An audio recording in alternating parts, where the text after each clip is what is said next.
Hello Ninja Empire, and welcome to another episode of Design Works, where I take the content that was created over at Twitch and I bring it over here and pretty much make a summary of what happened during that time or over time with a couple of streams, which is the case with this one. This one took a couple of streams to make because it was the creation of the Black Dragon. So it was the turnaround, the creation of the Black Dragon. I've done a sketch before, but this was the very first time that this character was made in its entirety, and it is the official first character of Dark Legacy. While I had done some drawings elsewhere and may have posted some things, they were either from characters from before that I worked on something that was like, oh, this would be really cool, or I'll do this, and now I'm incorporating those into the story. But this design, this character is the official first character for the mock video game known as Ninja Empire.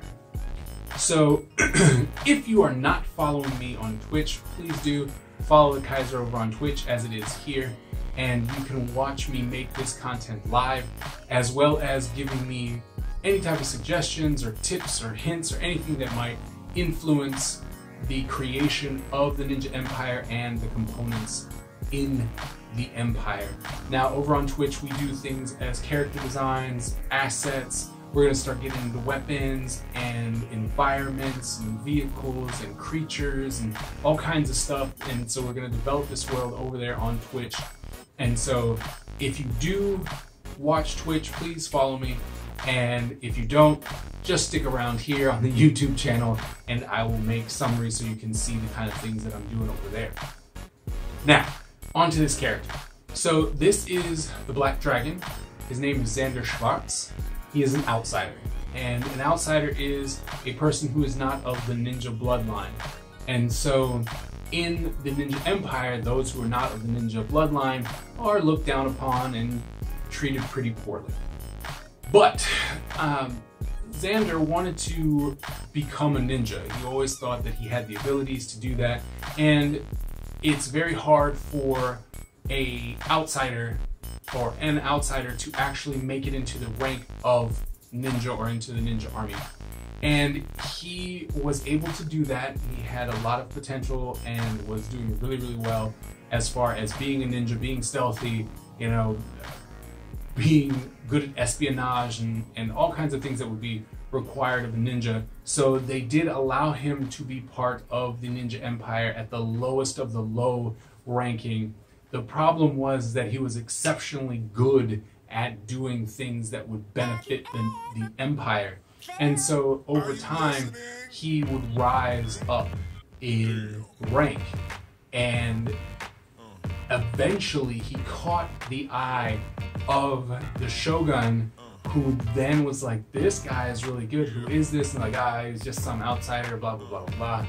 And he was like, this person is an asset. And so he actually promoted him to the elite ninja, and he became like the personal army for the Shogun, and he was one of the few who made it into this type of status. Now, everyone who was of the ninja bloodline could not stand this. They're like, this is unheard of, no one has ever done this, you can't do this, this is stupid. But he was the Shogun, and so they really didn't have much to say about it.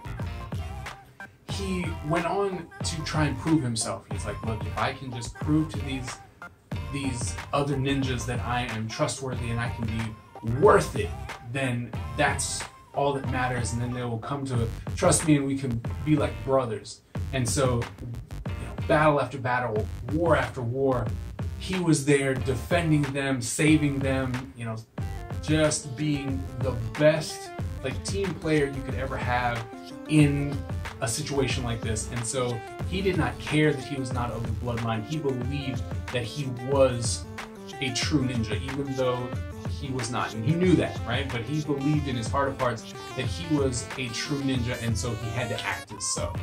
And so he was out there proving himself day in and day out, and was starting to get favor within the elite ninja group because the people there were like, this person saved my life when you guys ran away. You know, he was the one who made sure I came back home. And so a lot of people were starting to accept him as this ninja. And so everything was kind of going well, or at least so we thought. Because in the story of the Ninja Empire, the shogun gets assassinated. Once the shogun gets assassinated, all hell breaks loose. Because they are like, oh, well, there's no one here trying to control us anymore. We, the 5 ninja families, were the ones who were running the business anyway, right? They're like, we're the reason why the empire was so strong, and so they're like, we should be the ones in charge. And so each one of the families thought that they should have a certain amount of land, and they divvied certain areas up, and then they started fighting kind of each other to see who was going to be the one in charge. And then the first family, obviously the strongest, he was able to, you know, give everyone kind of their own portion of land and be like, look, you can either take what I give you or I will destroy you.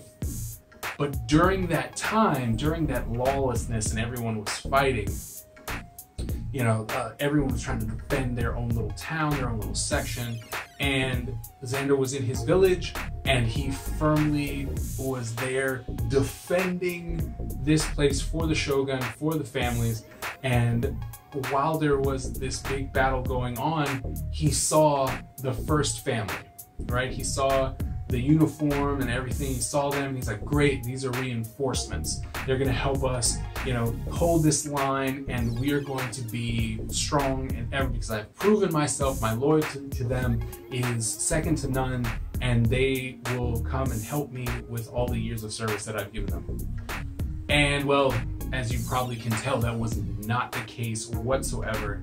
The moment they had his kind of trust, where they're like, oh, he's not really paying attention, they captured him.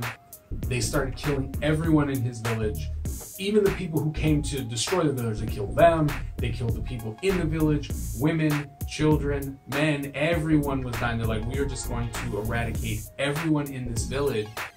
And then it ended with Xander, you know, on his knees, arms stretched out, being held by other people.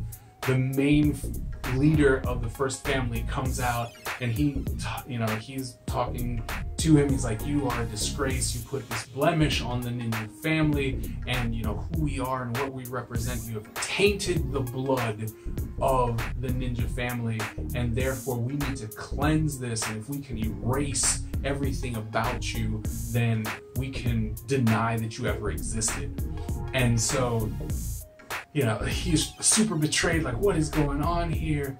But what made it worse was that the first family member, leader, brought out wife and kid of Xander and murdered them right in front of him, and then literally chopped off his arm. That's why you can see in the drawing and turnaround of this character that he has a robotic arm, and it's because he cut it off completely.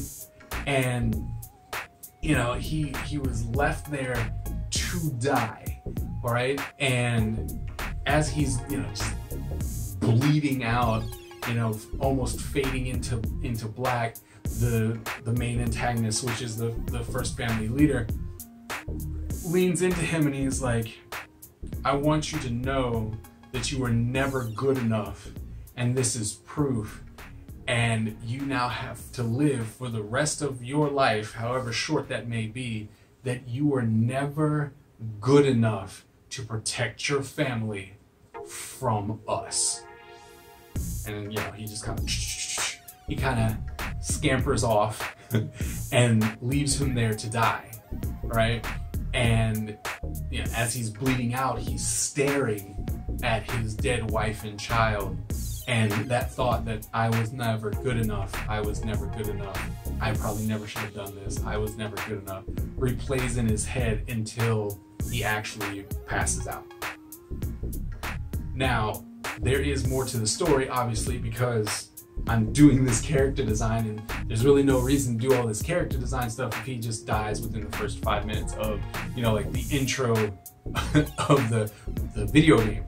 So there is more to the story, but I know that there's another design works coming where I actually color this, and then I'll tell you the story for Xander Schwartz and how it, you know, moves forward. And it's like, this is kind of where we start our story, right? Is at that moment. Well, it was actually with the assassination of the Shogun. So all of this led up to the betrayal of the Black Dragon, Xander Schwartz, and then it kicks, right? So at that point, we then follow the story of Xander Schwartz. There is a reason why he didn't bleed out. There is a reason, you know, how he's able to do this, why he is moving forward, and what he is going to be doing as he moves forward. And so I wanted to make sure that I had a character that was interesting enough to keep you, wanting to come back. And there's a lot of stuff in the design work that has a story, right? Everything is important. And with the next video, I'll make sure to tell you, as we're coloring it in, what some of the significance of like his weapons or his mask or the little scarf, not scarf, I guess, the little cloth that's coming out of his afro puff, you know. And I will tell you about that because I try and make characters and their objects and stuff to actually mean a little something. So it's not just, oh, it was cool, here's a weapon, there's a weapon, this will be really fun. I really wanted to make sure that I try and make this design so that when you look at him, everything has a reason. So I hope you like this design works, and I hope that you will join me at the next one. And you know what they say, born a ninja, die a ninja.